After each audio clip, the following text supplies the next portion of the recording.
বিয়ের পর থেকেই শ্বশুর বাড়িতে অশান্তি। অনুরিমার স্বামী 3 ভাই। পলাশ মানে অনুরিমার হাজব্যান্ড বাড়ির বড় ছেলে। কথায় আছে বাড়ির বড় বৌমাদের একটু সহ্য করতে হয় বেশি। পরের বৌমারা নাকি তৈরি হয়েই আসে। শাশুড়ি তাদের সাথে পেরে ওঠে না কিছুতেই। অবশেষে তুলনা করে বুঝে শিখে সেই বড় বৌমায় চোখের মণি হয়ে যায় শাশুড়ির। অনুরিমার তাই হয়েছে। শাশুড়ি ইগো প্রবলেম, প্রতি মুহূর্তে তাকে মানসিক যন্ত্রণা দিচ্ছিল। বরাবরের শান্তশিষ্ট মেয়ে অনুরিমা সারা জীবন শুনে এসেছে বোবার শত্রু নেই, তাই রাগ কাটতো না কখনো। শাশুড়ি সামান্য ব্যাপারে তার অল্প কাজের ভুলেও বাক্যবাণে মানসিক যন্ত্রণায় অতিষ্ঠ করে দিত। শাশুড়ি প্রতিদিন সারাদিনের নালিশ নিয়ে পলাশের রাতের খাবারের টেবিলে বসত। নালিশ পরিবেশন করত ধীরে ধীরে রোয়ে শোয়ে। বেশিরভাগ সময় পলাশ চুপ করে শুনে যেত।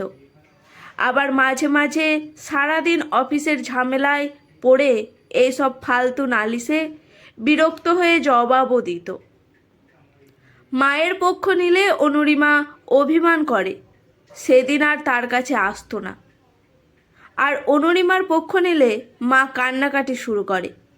পরিবেশ আরও থমথমে করত দক্ষতার সঙ্গে। সেই রেস পড়ত পরের দিন অনুরিমা আর শ্বশুরের ওপরে। তবে অনুরিমার শ্বশুর নিরুত্তর থাকতেন প্রায়। তার কথা বলার জোর তো বিয়ের পরেই হারিয়েছেন। সামান্য ক্ল্যারিক্যাল সেকশনে চাকরি করে সারা জীবন 3 ছেলেকে মানুষ করা, আর এই একতলা বাড়ি ছাড়া আর বিশেষ কিছুই করে উঠতে পারেননি তিনি। সেই নিয়ে গিন্নির অপদার্থ বলে খোঁটা দেবার শেষ নেই। মরমে মরে থাকেন তাই তিনি সারাটা জীবন। এরপর এখন বৌমার সাপোর্টে কথা বললে আর দেখতে হবে না। কুরুক্ষেত্র অবশ্যম্ভাবী, তাই অসহায়ভাবে সব কিছু শোনা ছাড়া তার আর কিছু করার ছিল না তার। কারণ অরুণিমার শাশুড়ি বরাবর দাপুটে মহিলা। ছেলের বিয়ে দিয়ে নিজের সব কিছু হাতছাড়া হয়ে যায় বুঝি, সেই চিন্তায় রাতে তার ঘুম হয় না। ঘরের একটা জিনিস তার অনুমতি ছাড়া নড়ানোর উপায় নেই। সারা জীবনটা তো তার সমস্ত যোগ্যতা দক্ষতা এই সংসারটুকুকেই ঘিরে। তিনি অন্যের হাতে তুলে দিতে পারবেন না কিছুতেই। তাই প্রতি মুহূর্তে অনুরিমার ছোটোখাটো ভুল ধরে প্রমাণ করতে চান। সংসারের কাজে তার দক্ষতার পাশে অরুণিমা কত বড় অযোগ্য। অবশেষে বিয়ের 4 বছরের মাথায় শাশুড়ির সাথে অশান্তি চরমে উঠতে একদিন পলাশ স্ত্রী আর বছর আড়াইয়ের ছেলে গুবলুকে নিয়ে বেরিয়ে আসে নিজের বাড়ি থেকে। ওঠে ভাড়া বাড়িতে। শ্বশুরমশাই অনেক দিন পরে স্ত্রীকে তিরস্কার করলেও শাশুড়ি মুখ বাঁকায়, বলে কয়দিন? ছেলের অফিসের ভাত, সংসারের কাজ আর ওই দস্যি ছেলেকে একা হাতে সামলাতে পারবে নাকি? 2 দিন পরে ঠিক ফিরবে, আসবে। কিন্তু শাশুড়ির ধারণা ভ্রান্ত হয়। বাড়ি থেকে বেরিয়ে আসার পরে এই 5 বছরে প্রয়োজনের খাতিরে 3খানা ভাড়া বাড়ি চেঞ্জ করেছে তারা। বারবার টানা হ্যাচড়া করতে করতে কত যে জিনিসপত্র নষ্ট হয়। শখের খাট, আলমারি, ড্রেসিং টেবিল, শোকেস, শতখানেক আঁচড়ের দাগ লাগে। প্রতিবার নতুন ভাড়া বাড়িতে গিয়ে সব সাজিয়ে গুছিয়ে রেখে আবারও নতুন করে শুরু করতে হয় নতুন উদ্যোগে। ছোট্ট গুবলুর সব থেকে বেশি কষ্ট হয়। প্রতিবার নতুন বাড়িতে গিয়ে নতুন করে বন্ধুত্ব শুরু করে স্থিত হয়ে বসতে না বসতে আবার অন্য ভাড়া বাড়ি পাল্টানোর তাড়া চলে আসে। তবে এই কয় বছরে অবশ্য শাশুড়ি অনেক কান্নাকাটি করেছেন। ছেলে, বউ আর নাতিকে আবার নিজের বাড়িতে নিয়ে যাবার জন্য। তিনি তার ভুল বুঝতে পেরেছেন, ঝামেলা করার সময় উপলব্ধি করেননি। এই ঝামেলার ফলে নাতিকে ছেড়ে সত্যিই থাকতে হবে তাকে একদিন।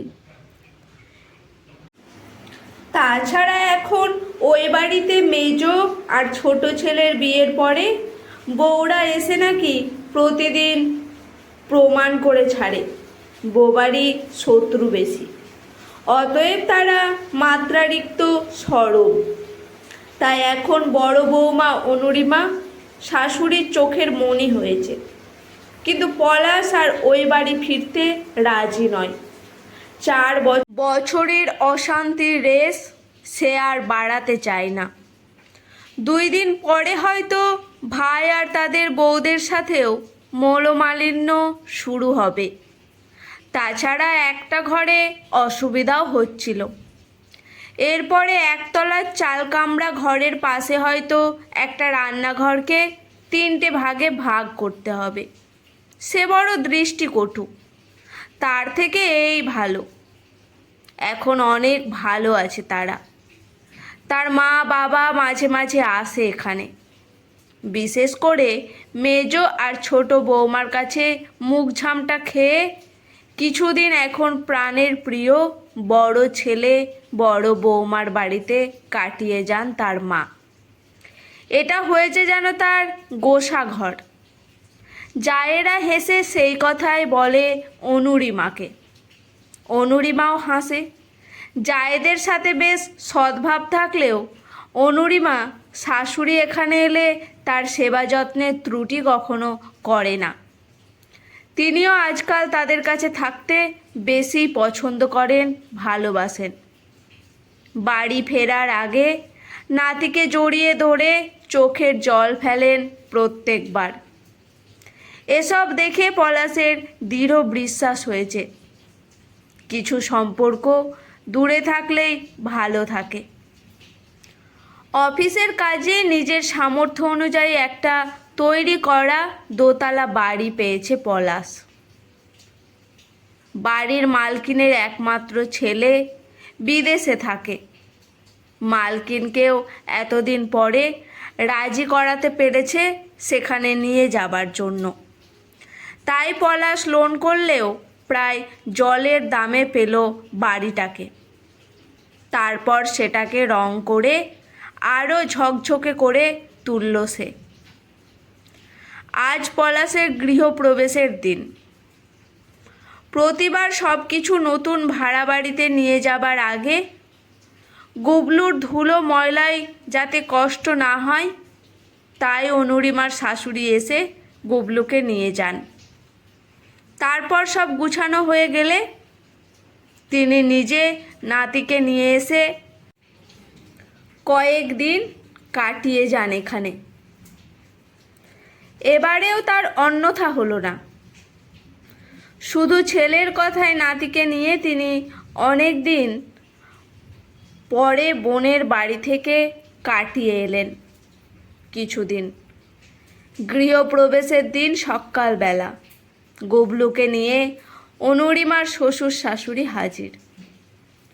বাড়িতে টুকটাক আত্মীয় স্বজন প্রতিবেশী মিলে বেশ 50 লোকজন হয়েছে।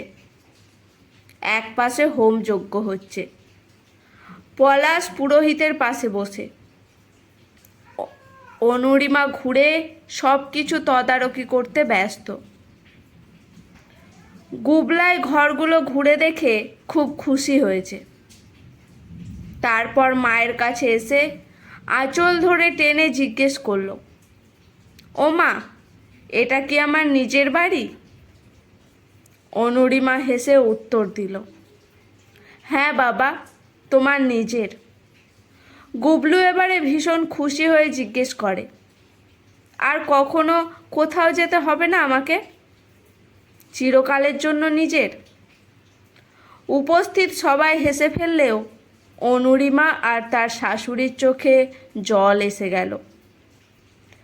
অনুরিমার শাশুড়ি বুঝল নিজের ইগো জন্য কতটা কষ্ট দিয়েছেন তিনি ছোট্ট নাতির মনে। তিনি চোখের জল মুছলেন। অনুরিমা ছেলেকে জড়িয়ে ধরে বলল, হ্যাঁ বাবু, আর কোথাও যেতে হবে না আমাদের। গুবলু তখন ঠাম্মির হাত টেনে বলল, মা, বাবা, আমি এই ঘরে আর তুমি আর দাদুন ওই ঘরটাতে থাকবো, কেমন ঠাম্মি? বলে পাশের ঘরটা দেখিয়ে দিল। গোবলাইয়ের কথা শুনে ঠাম্মি এদিক ওদিক তাকিয়ে ভীষণ অপ্রস্তুত হয়ে পড়ল একেবারে। নতুন বাড়ি, তার বড় ছেলের, সেখানে তারা ইচ্ছে তো হয়, কিন্তু সে কি সম্ভব? তিনি মাথা নিচু করে ছেলে মানুষ গুবলাইয়ের মাথায় হাত বুলিয়ে দেন। অনুরিমা শাশুড়িকে দেখে বুঝতে পারে মনের পরিস্থিতি। হালকা হেসে বলে, আসলে বাবার ইজি চেয়ারটা দেখেই তোমার নাতি ঠিকই ধরেছে, তুমি কিন্তু বুঝতে পারোনি। শাশুড়ি অবাক হয়ে তাড়াতাড়ি পাশের রুমে গিয়ে দেখে ওই বাড়ির তাদের ঘরের আসবাবপত্র সব এনে সাজিয়ে রেখেছে ওই ঘরে। বিস্মিত চোখে তাকিয়ে দেখে পলাশের বাবা মিঠি মিঠি হাসছে পলাশের পাশে দাঁড়িয়ে। ও সবাই সব জানতো, শুধু তিনি জানতেন না। পলাশের বাবা এবারে বলল, এখন আবার বলো না যেন তোমার এত বড় সাহস, আমাকে না জিজ্ঞেস করে আমার পিছনে আমার সংসার নাড়ানো। শাশুড়ি বুঝলেন ছেলে কেন তাকে বোনের বাড়িতে কয়দিন কাটিয়ে আসতে বলেছিল। জীবনে এই প্রথম তার বিনা অনুমতিতে তার সংসারে হস্তক্ষেপ করায় আগের মতো আজ আর ইগোতে ফেটে পড়তে পারল না। চোখের জল মুছে জড়িয়ে ধরলেন পাশে দাঁড়ানো অনুরিমাকে। আজকের গল্পটি এখানেই সমাপ্ত। গল্পটি কেমন লাগলো অবশ্যই কমেন্ট করে জানাবেন। গল্পটি শুনে যদি ভালো লেগে থাকে চ্যানেলটি সাবস্ক্রাইব করে লাইক করে আমার পাশে থাকবেন। ধন্যবাদ।